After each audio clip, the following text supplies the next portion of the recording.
যে কোটা বিলুপ্তির জন্য এত কিছু, সেই ছাত্রদের করা সরকারের উপদেষ্টা এখন কোটা চাচ্ছেন সমকামীদের জন্য। যেই বৈষম্য দূর করবার জন্য মানুষ রক্ত দিয়েছে, এখানে মাঝখান থেকে আমরা দেখতে পাচ্ছি যে শয়তানের চক্ররা বৈষম্য দূর করবার নাম দিয়ে তারা সমকামিতা এখানে প্রতিষ্ঠা করবার চেষ্টায় লিপ্ত।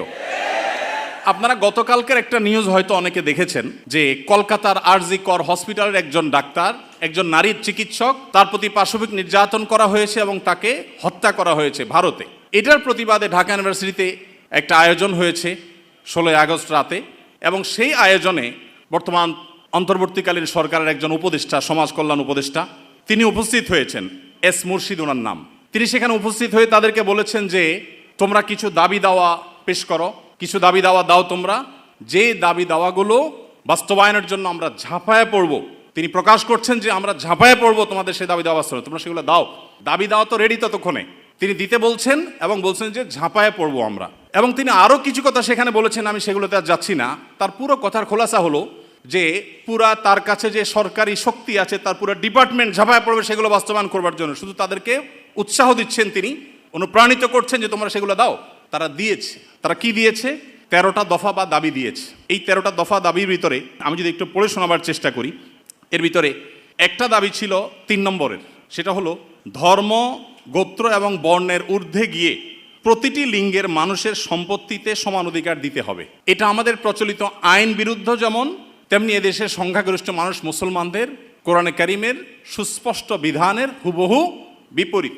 এর আগে বিভিন্ন সরকার যেটা চেষ্টা করেছে, করতে পারে নাই। এখন বৈষম্য দূর করবার নাম দিয়ে কলকাতায় হয়েছে কি, আর তারা দাবি করছে কি? কলকাতায় হয়েছে একজন নারী চিকিৎসক পাশবিক নির্যাতনের শিকার হয়েছেন, তাকে খুন করা হয়েছে। পৃথিবীতে মুসলমানরা নারীদের অধিকার নিয়ে যখন কথা বলেছে, তখন আজকালকার নারীবাদীদের জন্ম হয় নাই। মুহাম্মদ সাল্লাল্লাহু আলাইহি সাল্লাম যখন নারী অধিকার নিয়ে কথা বলেছেন, তখন এই নারীবাদীদের 14 গোষ্ঠীর কারোর জন্ম হয় নাই। যেখানে মেয়ে হিসেবে জন্মগ্রহণ করলে জীবন্ত পুঁতে ফেলা হতো, যেখানে মেয়ে হিসেবে জন্মগ্রহণ করা অপরাধ ছিল, সেই সমাজে নারীকে শুধুমাত্র মুক্তই করেননি নবী সাল্লাল্লাহু আলাইহি সাল্লাম, শুধুমাত্র মৃত্যুর হাত থেকে রক্ষাই করেননি, নারীকে আকাশের উচ্চতায় তুলে দিয়ে গেছেন। কোনো বাবা মা যদি 2টি কন্যা সন্তানকে সঠিকভাবে যথাযথভাবে লালন পালন করে, তার জন্য জান্নাতের গ্যারান্টি দিয়েছেন। তার বিপরীতে 1 ডজন ছেলে সন্তান পালন করলেও এই সুসংবাদের কথা নবী সাল্লাল্লাহু আলাইহি সাল্লাম বলেন নাই। তো সেই মুসলমানদেরকে যদি নারীদের অধিকারের সবক শুনাতে আসা হয়, তো সেটা দুর্ভাগ্যজনক বিষয় ছাড়া আর কিছুই না। ভাইরা আমার, এখানে আপনারা দেখতে পাচ্ছেন হয়েছে একজন নারী চিকিৎসকের প্রতি জুলুম নির্যাতন, সেটার প্রতিবাদ হবে, কিভাবে তার জুলুম থেকে রক্ষা করা যায় সেটা বলা হবে।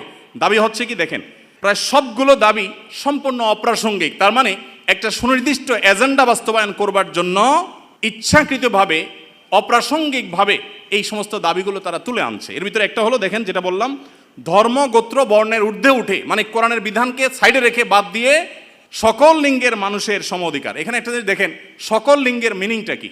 সকল লিঙ্গ মানে কি? নারী পুরুষ? জি না, মূলত সমকামিতার কথা সরাসরি না বলে এই যে সকল লিঙ্গ, তারপরে যে আপনার জেন্ডার ডাইভার্সিটি, জেন্ডার বৈচিত্র্য, লিঙ্গ বৈচিত্র্য, এগুলো সবগুলোর মিনিং হলো যে এখানে তারা সমকামিতাকেও একটা লিঙ্গ হিসাবে, সমকামীদেরকে একটা লিঙ্গ হিসাবে, ট্রান্সজেন্ডারদেরকে একটা লিঙ্গ হিসাবে এখানে প্রবেশ করাচ্ছে, সরাসরি বলছে না। তো যাই হোক, এখানে কোরআন কারীমের আয়াতের বিধান থেকে আমাদেরকে, সারা দেশের মানুষকে সরে আসার জন্য আহ্বান করছেন। এই দেশে ছাত্ররা বৈষম্য বিরোধী, কোটা বিরোধী আন্দোলন করেছে কি কোরআন কারীমকে পরিবর্তন করবার জন্য? কোরআনের বিধানকে উল্টাবার জন্য মুসলমানরা রক্ত দিয়েছে? কিন্তু তারা তো সে দাবি করছে। আমাদের ছাত্রদের, আমাদের মুসলমানদের রক্তকে তারা কিসের বিনিময়ে বিক্রি করছে দেখেন। দ্বিতীয় দাবি দেখেন, ইউনিফর্ম ফ্যামিলি কোড চালু এবং তার বাস্তবায়ন করতে হবে। এটার সহজ কথা হলো যে মুসলিম পারিবারিক আইন যেটা আছে এটা তুলে দিতে হবে, এবং তারা যে সমাজ চায় সেই সমাজ সজাগ কথা বাস্তবায়ন করতে হবে, যেটা এদেশের সংখ্যাগরিষ্ঠ মানুষের চিন্তা, দর্শন, মূল্যবোধের পরিপন্থী। 4 নম্বর এটা। 5 নম্বর দফা হলো এখানে সন্তানের অভিভাবকত্বের আইন পরিবর্তন করতে হবে। নারীকে সন্তানের অভিভাবকত্ব দিতে হবে। কোরআন পুরুষকে, বাবাকে অভিভাবকত্বের দায়িত্ব দিয়েছে, এবং সেটা আমাদের সমাজে প্রতিষ্ঠিত, এটা আমাদের সমাজের সংস্কৃতি, এটা এদেশের মানুষের আবহমান কাল থেকে আসা সংস্কৃতি, এটাকে পরিবর্তন করে ফেলতে হবে। দেখুন, এগুলো এতটা অপ্রাসঙ্গিক এই সমাজে যে এগুলো নিয়ে এদেশের মানুষের কোনো কনসার্ন নাই, কিন্তু তাদের কনসার্ন আছে। 7 নম্বর হলো নারী, আদিবাসী, প্রতিবন্ধী এবং ভিন্ন লৈঙ্গিক পরিচয়ের মানুষকে, দেখেন নারী আসছে, আদিবাসী আসছে, প্রতিবন্ধী আসছে, এরপরে আবার নারীর পরে আবার ভিন্ন লৈঙ্গিক পরিচয়ের মানুষ বলতে কি বোঝানো হয়? পুরুষ এবং মহিলা ছাড়া ভিন্ন লিঙ্গ এর পরিচয় দেয় যারা, তারা কারা? ট্রান্সজেন্ডার। আরো সহজ করে বলতে গেলে সমকামী। কারণ একজন পুরুষ যখন নিজেকে নারী ঘোষণা করে তখন তিনি আরেকটা পুরুষের সাথে বিয়ে বসে, কারণ তিনি ঘোষণা করছেন নিজেকে নারী, এখন একটা পুরুষের সাথে বিয়ে বসেন। যখন একটা ছেলেকে বিয়ে করেন তিনি, তখন আগে থেকেই তো তিনি পুরুষ, এখন একটা ছেলেকে বিয়ে করলেন, তাহলে সমান সমান কি দাঁড়ালো? সমকামী। তো এই সমকামিতা এদেশে মানুষকে গিলানো সহজ হবে না, সেজন্য এই সমস্ত শব্দের মায়ের পেশ তারা দিচ্ছে। আপনি দেখেন প্রতিটা দফায় হয়েছে কলকাতায় কি আর তারা দাবি করছে কি। তো এই যে ব্যাপারটা দেখেন, এখানে তারা বলছে যে নারী, আদিবাসী, প্রতিবন্ধী এবং ভিন্ন লৈঙ্গিক পরিচয়ের মানুষদের প্রতিনিধিত্বের জন্য যৌক্তিক অনুপাতে কোটা বরাদ্দ দিতে হবে। যে কোটা বিলুপ্তির জন্য এত কিছু, সেই ছাত্রদের করা সরকারের উপদেষ্টা এখন কোটা চাচ্ছেন সমকামীদের জন্য। বলেন, এই মানুষগুলো যারা শারীরিকভাবে সুস্থ সবল, তারা নিজের মেধায় তো লড়তে পারেন, কিন্তু এখানে নারীদের জন্য শুধু কোটা চাচ্ছেন তিনি তা না, তিনি ভিন্ন লৈঙ্গিক পরিচয় ধারণকারী মানুষদের অর্থাৎ সমকামীদের জন্য তিনি কোটা চাচ্ছেন। সমকামীদের শুধু বৈধতা দেওয়ার কথা বলছেন না, তাদের জন্য কোটা রাখার দাবি করা হচ্ছে। এরপরে আমরা দেখতে পাচ্ছি যে ৮ নম্বর যে দাবি, সে দাবিতে লেখা আছে যে বলা হয়েছে যে 1860 সালের গর্ভপাতের আইন বাতিল করতে হবে, নারীকে গর্ভপাতের পরিপূর্ণ স্বাধীনতা দিতে হবে। মানে জেনা ব্যভিচার হবে, অসামাজিক কার্যকলাপ হবে, মনে চাইলে গর্ভপাত করবে, এই বিষয়গুলো ইজি করে ফেলতে হবে, সোজা কথা। তো গর্ভপাতের মাধ্যমে যে ভ্রূণ হত্যা করা হয়, এটা কি হত্যা না? হত্যা না। তো মানবতার ধ্বজাধারীরা দাবি করছেন কিসের? যে একটা মানব ভ্রূণ হত্যা করার অনুমতি দিতে হবে, স্বাধীনতা দিতে হবে। এ দাবি করছেন কারা? মানবতার সবক দেয় যারা আমাদেরকে সকাল বিকাল, তারা। ভাইরা আমার, এরপর আপনি দেখেন কলকাতায় ঘটেছে কি, একজন নারী চিকিৎসকের উপরে জুলুম হয়েছে, আর তারা চাচ্ছে কি যে কোনো নারী যে কোনো জায়গায় গর্ভপাত করতে পারবে, পারমিশন চাচ্ছে। তার মানে যত রকমের অবৈধ সম্পর্ক আছে, জেনা ব্যভিচার আছে, এগুলো করে যাতে কারো টেনশন করতে না হয়, সে রাস্তা যাতে সুগম হয়, সেটা তারা চাচ্ছে। কলকাতা হয়েছে কি আর তারা দাবি করছে কি? আচ্ছা, এরপরে দেখেন ৯ নম্বর দাবি করেছে তারা, নারী এবং লৈঙ্গিক বৈচিত্র্যের মানুষের জন্য সমান কর্মসংস্থানের সুযোগ দিতে হবে এবং নিরাপদ কর্মসংস্থানের নিশ্চয়তা দিতে হবে। তার মানে নারী এবং লৈঙ্গিক বৈচিত্র্যের মানুষদের কথা বলা হচ্ছে এখানে। পুরুষ তো আছেই, মহিলা পুরুষের বাদে আবার বিভিন্ন লৈঙ্গিক পরিচয়ের ধারণকারী মানুষদের জন্য কর্মসংস্থানে বিশেষভাবে তাদের জন্য সুযোগ দিতে হবে, পরিবেশ করতে হবে। তার মানে কি, নারী পুরুষ ছাড়া আর কি আছে? ট্রান্সজেন্ডার বা সমকামী। যদি আপনি বলেন না আমি এখানে তৃতীয় লিঙ্গ বুঝাইছি, তাহলে তৃতীয় লিঙ্গ বলতে আপনার সমস্যা কি? লৈঙ্গিক বৈচিত্র্য শব্দ বলতে কতগুলো অক্ষর ব্যবহার করতে হয়েছে, উচ্চারণ করাও তো একটু কঠিন। আপনি তৃতীয় লিঙ্গে বলতে সমস্যা কোথায়? হিজড়া বলতে যদি আপনি না চান, না বললেন। তৃতীয় লিঙ্গ তো আমাদের দেশের স্বীকৃত ভাষা, সংবিধানের ভাষা, তাহলে সেটা ব্যবহার করতে অসুবিধা কোথায়? তার মানে এটা তাদের উদ্দেশ্য না। আমি তো দায়িত্ব নিয়ে বলতে পারি এটা তাদের উদ্দেশ্য। তাদের উদ্দেশ্য হলো সমকামী বা ট্রান্সজেন্ডারদেরকে তারা সমাজে প্রতিষ্ঠা করবার অপচেষ্টায় লিপ্ত। ভাইরা আমার, এখনো দেশের কিছুই ঠিক হয় নাই, কত জটিল অবস্থা।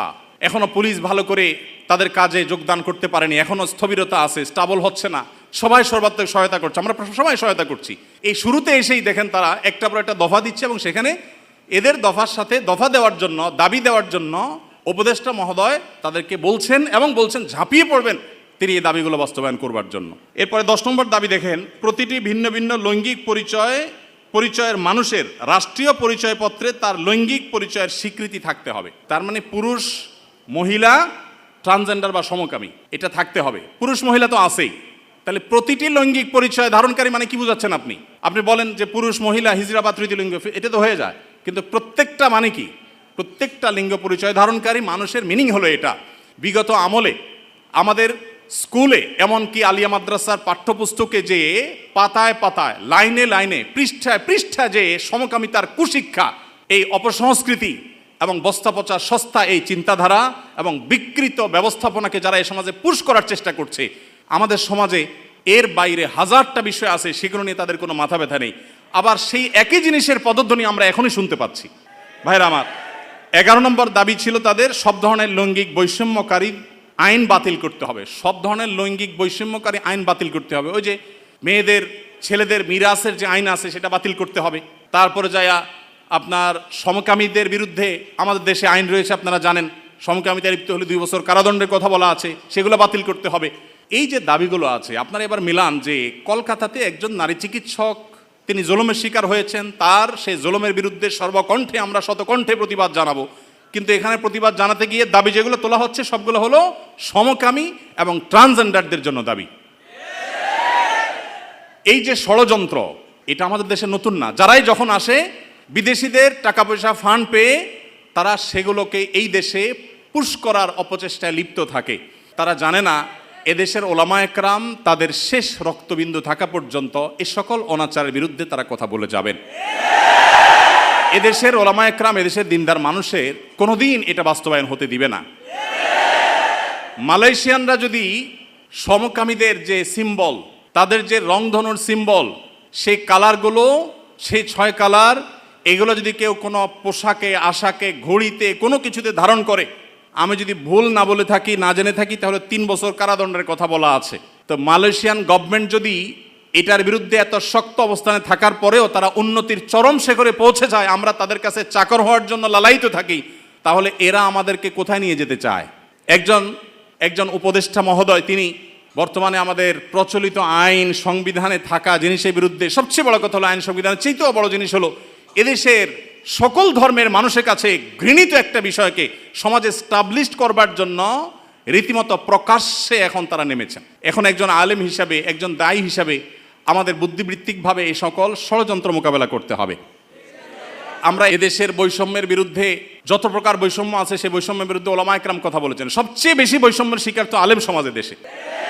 আলেমদের চাইতে, দায়ী টুপি এবং হিজাবের চাইতে বেশি বৈষম্য এদেশে কার প্রতি হয়েছে? আমাদের এই সমাজে শুধুমাত্র এই স্বাধীনতার পর থেকে না, ব্রিটিশ আমল থেকে শুরু হয়েছে। ওলামা একরাম এবং দিনদার মানুষ তারা এই সমাজে সবচেয়ে নিগৃহীত, সবচেয়ে নিষ্পেষিত। একটা বাজেট ঘোষণার পর কেমন বাজেট হয়েছে, বাজেট ভাবনা জানতে চায় বিভিন্ন মিডিয়াগুলো, আপনি জানেন। টকশো যেরকম হয়, অনেক সময় দেখা যায় বাহিরে তারা সাধারণ মানুষের, জনমানুষের বাজেট ভাবনা তারা জানতে চায়। একজন রিকশাওয়ালাকেও জিজ্ঞাসা করে, রিকশাওয়ালা ভাই, এই যে বাজেট সম্পর্কে আপনার কোনো মন্তব্য আছে কিনা? কিন্তু আপনারা অবাক হবেন, আজ পর্যন্ত বাজেট নিয়ে কোনো আলেমের বক্তব্য কোনো মিডিয়া আমার জানা মতে জানতে চাই নাই যে আলেমদের ভাবনা কি। আলেমদের কোনো ভাবনা থাকতে পারে না? এদেশে 3.25 লক্ষ মসজিদ, 3.25 লক্ষ মসজিদের প্রত্যেকটা মসজিদে যদি 150 করে মুসল্লি থাকে, তাহলে 3.25 লক্ষ মসজিদের ইমাম সাহেবরা, আলেমরা, তারা কমপক্ষে 4 কোটি মানুষের নেতৃত্ব দিচ্ছেন। এত বিশাল জনগোষ্ঠীর মানুষকে ইগনোর করতে করতে করতে করতে আপনারা একেবারে দেয়ালে পিঠ ঠেকিয়ে দিয়েছেন।